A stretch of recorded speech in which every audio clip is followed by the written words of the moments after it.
But in addition to the so-called Jane Does, the prosecution is counting heavily on one of the women who was initially arrested with the apostle as his recruiter, Alondra Ocampo, who has now cut a deal with the government and will testify against him at trial and then be sentenced later. October 12th, 2022, Your Honor, and this is pursuant to an agreement that we had with the people. Does Ocampo that agree with you? Yes, Your Honor. And we're joined now by the lawyer for Ms. Ocampo, Fred Thiagaraja. Mr. Thiagaraja, what is your client prepared to say about the apostle? Yes, Brian, thank you for having me. Ms. Ocampo is prepared to testify about this entire human trafficking ring that the apostle was directed her to recruit young girls for his sexual pleasure. And she stands by her story, no change of plans? No, not at all. She's been committed to this course of action. She actually was committed to this course of action, even or contemplating this course of action long before a plea deal was struck, but certainly is committed to this course of action now.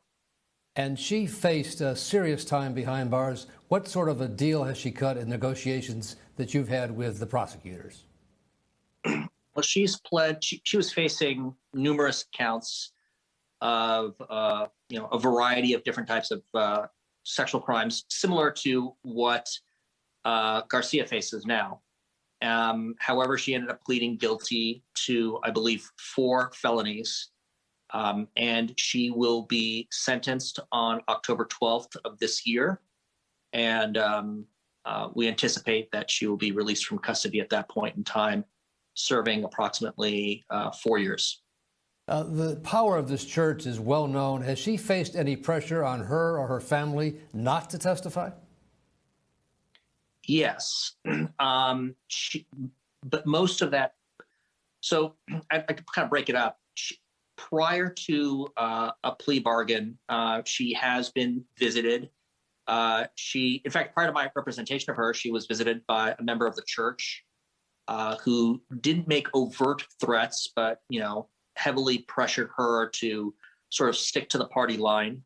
And then in terms of her family, part of this process by which she is going to be testifying against the church has estranged, her family from her.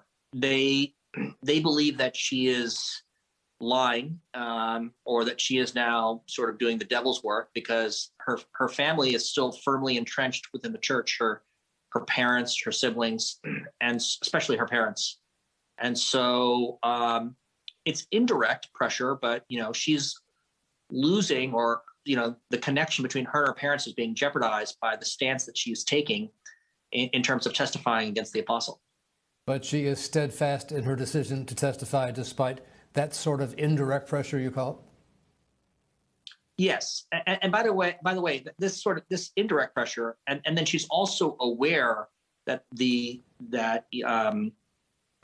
apostle and his family and his organization have threatened, people in the past who've gone against them. So she is aware of the power of this, so-called church and the apostle, and knows that there can be, serious, sometimes dangerous consequences for opposing them. But yes, she's remaining steadfast in her decision to testify against the apostle. All right, Fred Thiagaraja, thank you so much for joining us tonight. Keep us posted on developments. Thank you, Brian.